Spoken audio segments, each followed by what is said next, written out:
Votre invité, David Doucan. Bonjour Éric Coquerel. Bonjour. Alors demain, peut-être y aura-t-il à nouveau des manifestations, une mobilisation dans le cadre du mouvement des Gilets jaunes. Le président de la République a dit il y a quelques jours qu'il n'était pas question pour lui de suspendre l'usage des lanceurs de balles de défense, ces flashballs qui ont entraîné beaucoup de blessures, malgré la demande allant en ce sens du Conseil de l'Europe. Qu'en pensez-vous ? Il persiste et signe dans une politique qui, en réalité, est une politique toujours plus répressive, il faut le dire, et autoritaire. Moi, je pense que, je pèse mes mots quand je vous le dis, hein, c'est pas un effet de propagande, je pense qu'on s'installe doucement dans une espèce de régime autoritaire. Ça se voit au niveau de la répression utilisée. Vous l'avez dit, partout ailleurs en Europe, on condamne l'utilisation des LBD, des grenades de désencerclement, et pourtant on maintient l'ordre. Ce n'est pas ce que j'ai dit. J'ai précisé que le Conseil de l'Europe demandait la suspension. Ailleurs en Europe, y compris dans des pays à qui on fait souvent la leçon pour leur régime autoritaire, on n'utilise pas ces armes. Deuxièmement, on vote des lois aujourd'hui liberticides. Regardez la dernière loi sur la question du droit de manifester, où désormais une autorisation administrative pourra vous empêcher de manifester, ce qui contrevient au droit fondamental qui est justement de pouvoir manifester.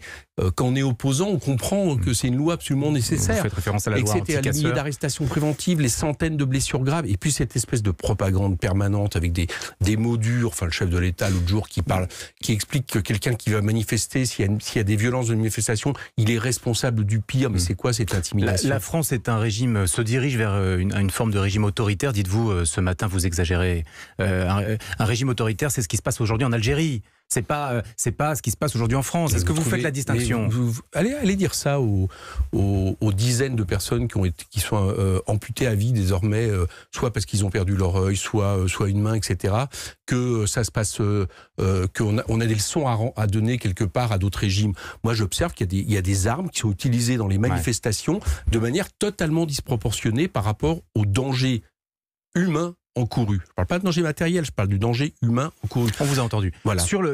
Toujours ce mouvement des Gilets jaunes, peut-être avez-vous vu cette scène hier soir lors d'un débat citoyen à Pessac, une femme a voulu que le président de la République enfile un collier avec en pendentif le symbole du gilet jaune. Le président a refusé, expliquant qu'il ne pouvait pas prendre parti pour un camp ou pour un groupe en particulier. Est-ce qu'il a eu raison, Emmanuel Macron, de refuser ce geste symbolique ? Non, très franchement, j'ai pas envie de passer mon temps à commenter tel ou tel événement. Moi, ce qui m'intéresse plus, c'est le fait que désormais, nous avons à peu près 3 fois par semaine des heures et des heures d'Emmanuel Macron sur toutes les chaînes de télé, sur toutes les chaînes de radio, 15 heures au Salon de l'Agriculture, le grand débat qui se transforme en grande propagande et one-man show. Vous avez saisi le CSA ?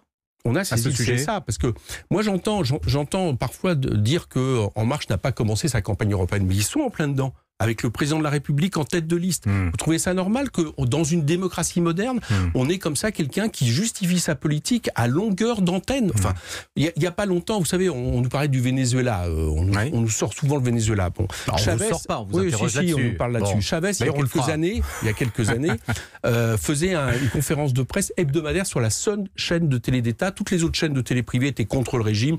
Donc le moins qu'on puisse dire, c'est que le pluralisme était respecté. Là, aujourd'hui, c'est tout le monde. Toutes les chaînes de privé, les chaînes d'État, etc. On a Macron jour et nuit en train de justifier sa politique. Et moi, ce qui m'a le plus choqué hier dans les scènes qu'on a vues, c'est à un moment donné, il est face à une dame qui lui parle de sa politique migration. Vous avez constaté ? On l'entend pas, la dame. On n'entend que les réponses de Macron. Voilà, c'est un one-man show, un monologue. Et évidemment, à la fin, ça a une influence sur l'opinion publique. Parlons des européennes, les élections européennes 26 mai prochain. Comment expliquez-vous, Éric Coquerel, que votre mouvement, la France Insoumise, soit accrédité de 8% dans les sondages, dans les enquêtes d'opinion, alors que Jean-Luc Mélenchon, premier tour de la présidentielle, a recueilli 19,58% des voix. Déjà, on verra. Qu'est-ce qui s'est passé ? On verra le résultat à la fin, parce qu'au début des élections présidentielles, on avait un score qui était, selon les sondages, les horoscopes, pas vraiment meilleur. Oui, mais Jean-Luc Mélenchon n'est pas Manon Aubry. Non, mais d'accord, mais il y aura beaucoup de choses à dire. En termes de puissance de campagne. Il est derrière, il le soutient. La liste que conduit Manon Aubry, c'est la liste de France Insoumise et donc aussi la liste de Jean-Luc Mélenchon. Bon, alors pourquoi vous êtes à 8 ? Les députés qui sont derrière de l'Assemblée nationale. Moi, je crois, d'abord, une première chose. Sur le résultat net, je pense que les sondages aujourd'hui font partie un peu du problème de la démocratie, dans le sens de l'autoréalisation. De plus en plus, j'observe que dis-moi qui commande le sondage, je te donnerai un peu le résultat. Nous, par exemple, on a observé, un des derniers sondages, qu'on nous attribuait 0% du vote étudiant. Vous parlez du sondage BVA, disons les choses. 0% du vote étudiant. Ouais. Nous avons eu le plus gros score à la présidentielle parmi le vote étudiant et tout d'un coup on serait à 0%. Je crois que c'est 0% chez les indépendants et les artisans. Alors quoi, BVA est insincère, BVA triche. Est-ce que vous dites que BVA triche? Je pense que dans les rectifications et dans les calculs qui sont faits, que nous n'avons pas l'occasion de connaître, eh bien il y a des rectifications qui sont faites et mon sentiment, mon analyse, l'analyse que nous faisons sur tous les sondages fait qu'on n'est pas au score qui est indiqué. Non mais Éric Coquerel, quel serait l'intérêt d'un institut de sondage que de vous spolier? Je vais vous dire, c'est que comment ça marche les instituts de sondage? Vous savez que selon qui commande le sondage, souvent des médias, la société, etc. Ouais. Vous pouvez avoir une influence. Si vous le savez pas, c'est un peu problématique. Si vous êtes naïf au point de penser que ça a pas d'influence. Il n'y a aucune naïveté, mais je conteste cette vision des choses. Ça ne relève pas de la naïveté. Vous avez tel institut de sondage, de sondage qui donne un résultat, et en général, vous avez un côté moutonnier par rapport au résultat. Donc je vous le dis, je pense que nous sommes sous-estimés dans les sondages, qu'il y a un problème pour la démocratie parce qu'il y a un côté auto-prophétique quelque part. C'est-à-dire qu'évidemment, quand vous avez un sondage avec une force qui baisse, les gens peuvent se dire, tiens, je vais peut-être plutôt appuyer celle qui est aussi assez proche de mes idées, mais qui est un peu plus haut, etc. C'est comme ça qu'à certains moments qu'on peut faire des résultats, et je pense que c'est un problème qui devrait être observé avec sérieux. On a entendu votre coup de gueule concernant les instituts de sondage. J'ai une question pour le député de la Seine-Saint-Denis, département dans lequel vous êtes implanté depuis des décennies. Éric Coquerel, est-ce que nos concitoyens de confession juive peuvent aujourd'hui vivre normalement en Seine-Saint-Denis? Ils peuvent vivre normalement en Seine-Saint-Denis. À la Courneuve, en 2000, il y a 300 familles juives, aujourd'hui 80. Écoutez, ils peuvent normalement vivre en Seine-Saint-Denis et je pense que tous ceux qui aujourd'hui, quelque part, développent une espèce de sentiment d'inquiétude, notamment parmi la communauté juive, des gens comme Ciotti, j'ai entendu déclarer qu'il ne connaît rien à la Seine-Saint-Denis, déclarer pour je ne sais quelle course de vitesse avec le Front National qu'aujourd'hui, un citoyen, un jeune citoyen français d'origine juive ne pourrait pas être dans un lycée de Seine-Saint-Denis. Il ne connaît pas la situation. Non, il a déclaré qu'aucun enfant juif n'était dans les écoles publiques en Seine-Saint-Denis, précisons les choses. Et c'était erroné. Voilà. Et des gens sont en train, à mon avis, de faire quelque chose qui n'est pas bon pour la démocratie, qui développe à un moment donné le sentiment d'insécurité des communautés, qui développe la division, qui développe la tension. Et j'appelle vraiment à reprendre des responsabilités là-dessus. Quand vous dites il y a un sentiment d'inquiétude dans la communauté juive, il y a bien sûr une inquiétude. Attendez, il y a une inquiétude réelle, pas un sentiment d'inquiétude. Il y a deux choses. Et il y a des agressions régulièrement.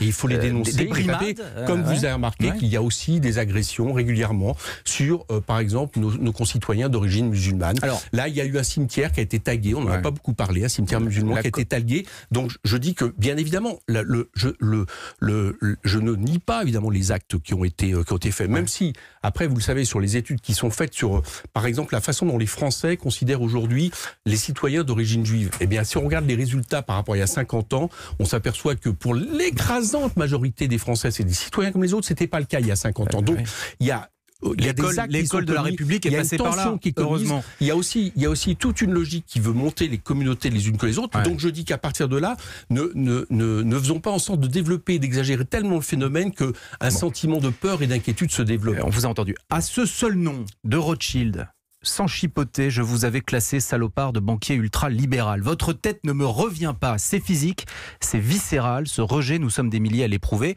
C'est François Ruffin, dans son livre « Ce pays que tu ne connais pas ». Vous auriez exprimé les choses ainsi, Éric Coquerel? Non, je ne suis pas François Ruffin, c'est un journaliste...